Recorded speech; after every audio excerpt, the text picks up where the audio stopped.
right. We're going to go ahead and call this meeting to order. It's currently 7:15 p.m., October 3rd, 2024. We've called this special session meeting tonight to consider two items on the agenda. First, we're going to consider a proposed separation and severance agreement between the board and Superintendent Robbins. And then, if that's approved, we will then consider the appointment of Dr. Dave Burgess as interim superintendent for the remainder of this school year. I just want to say it's my hope tonight that we as a community can show our OSPI partners, can show future prospective staff members that we as a community, even though we can be energetic, we can also be respectful. Without further ado, I'm going to make a motion to approve the proposed separation and severance agreement between the Board of Directors and Superintendent Robbins. I'll second. All right, motion and a second. Any discussion? All those in favor?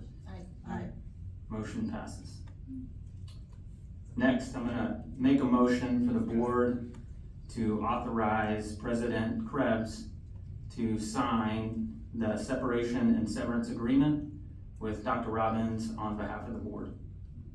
I'll second. All right, motion and a second. All those in favor? Aye. Aye.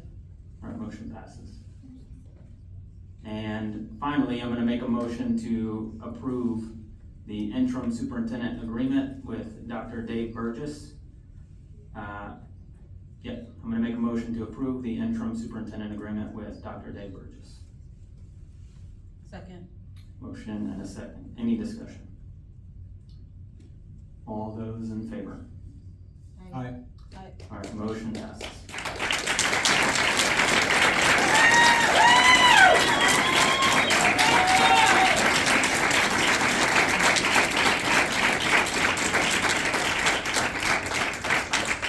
All right, first I want to thank Dr. Robbins for his service as superintendent of the Marysville School District.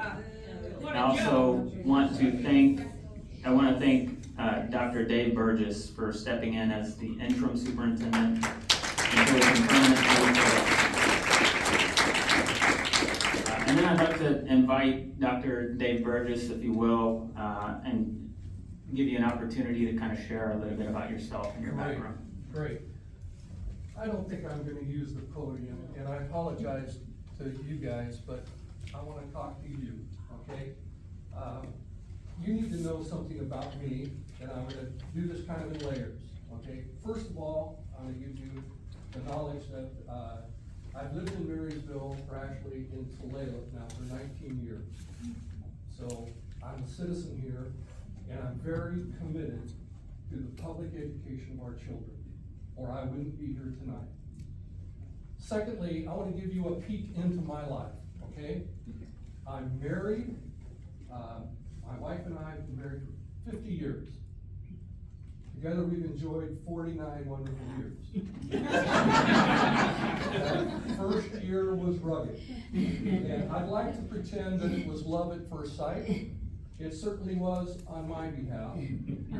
Gail took a little more convincing. And there's a lot to be said for perseverance. So I have benefited tremendously, and I think that of all the things I've ever done in my life, nothing has equaled that. And she couldn't be here tonight. She's in California with our 99-year-old aunt, and so she's where she needs to be tonight. So we also have 4 adult children, and so that's the peek behind the curtain into my personal life. Okay, I live out in Crease Point, and so I want you to know that. Not my address, but no, I'm okay with that. But at any rate, now I want to tell you about my professional life. Okay, I started teaching back when the earth was young. So you can tell that this is not the first time that I've, gotten in a classroom or taught. So 52 years ago, I began teaching, okay? Some of you aren't 52 years old.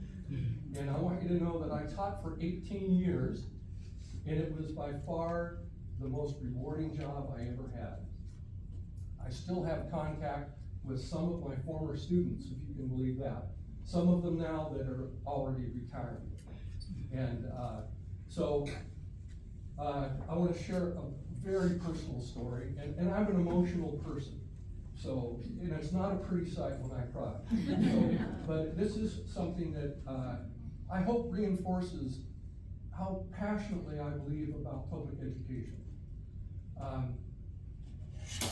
About 20 years ago, I got a call late at night. My wife and I were just putting things away for the night, and I got a call, and this person on the phone, I picked up the phone, said hello, and she said, "Coach, this is Debbie." And I hadn't seen Debbie in over 30 years. She's a 50-year-old woman calling me now, and I could tell immediately who it was. And she said, "I just wanted to contact you and thank you for being my teacher. Here's a 52-year-old woman calling me about that." And I thought, wow, that's pretty incredible. And she said, "There were two things that you said," and I said, "Only two," but two things that resonated, that made a difference to me. One of them was, and I quizzed her, I said, "Okay, what was that gem that I gave you?" And she said, "Be a part of something bigger than yourself." All right. I said, "Well, Debbie, how do you do that?" She said, "Well, not my job, but as a volunteer, I work with homeless youth here in San Antonio. And that's my passion." And sometimes people's jobs are not their passion, but her passion was working with homeless teenagers. I thought, that's just incredible. And I said, "Debbie, I knew that you would do something like this. That's just who you were, and I was just thrilled that you're doing that." And she said, "The other thing that you said that really has impacted my life is when we were working out in track, and workouts got really, really hard, you would sometimes yell, and I did sometimes yell, and I would yell, 'How big is your heart? How big a heart does a champion have?' So I thought it was a great way to motivate. It worked with Debbie. She was a state champion, and not because of me. She just had all the genetic things going. But she then shared, 2 years ago, I was diagnosed with breast cancer. And I had, this is the emotional part.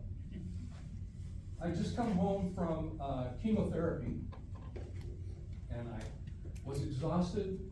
I was afraid I was dying. And I sat down on the porch going into my house, and I was too weak to get up. And I remember you saying, "How big is your heart?" Well, through our shared tears, she said, "Thank you." I told her, "Thank you for validating an entire career." That's what I believe we do as educators. We're capable of actually working miracles in kids' life when we get it right. We don't always get it right, but when we get it right, it's magic. And I'm thrilled to be part of that. That's my professional story. Now I want to share with you my hopes so that you know what my core values are. When I talked about this possibility with my wife, she said, "Are you crazy?" I was and as loving as you can say that. But she said, "They devour," superintendent said. and I said, "Well, I feel like this way, that if you were walking through your neighborhood and you saw your neighbor's house on fire, wouldn't you try to do something? Our house is on fire. Yep. You've got to do something.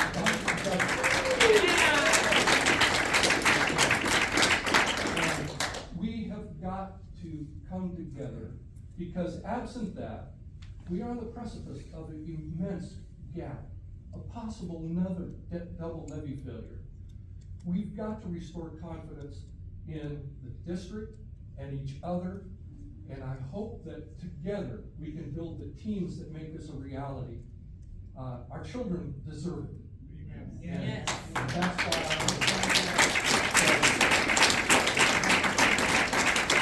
now you probably know a lot more about me than you really wanted to know, but I'm thrilled to be here, and I'm thrilled to partner with you and make sure that every voice is heard.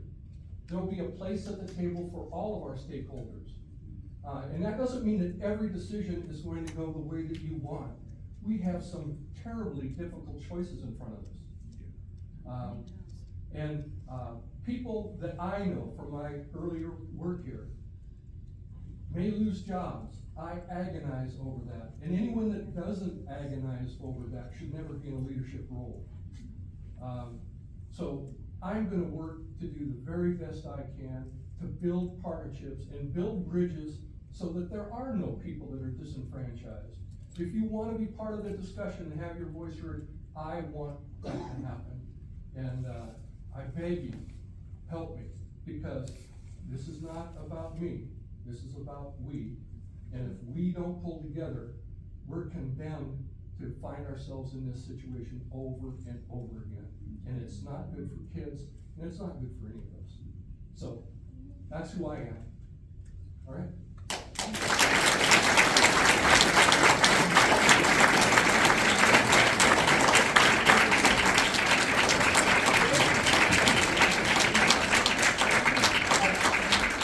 I left out some key parts.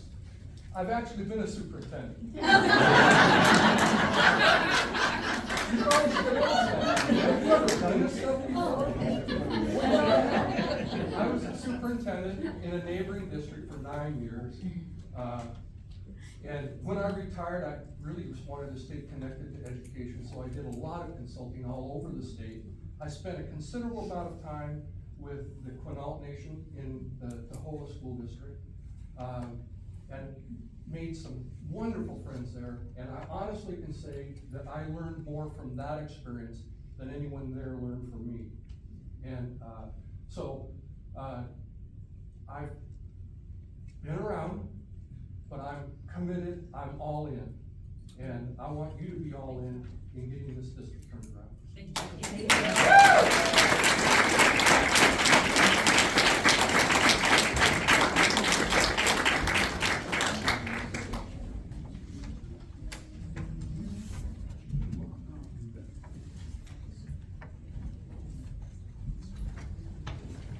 All right, I want to thank everybody for coming tonight, and we'll end on that note, and we'll go ahead and adjourn the meeting. So the meeting is adjourned at 7:28. Thank you very much.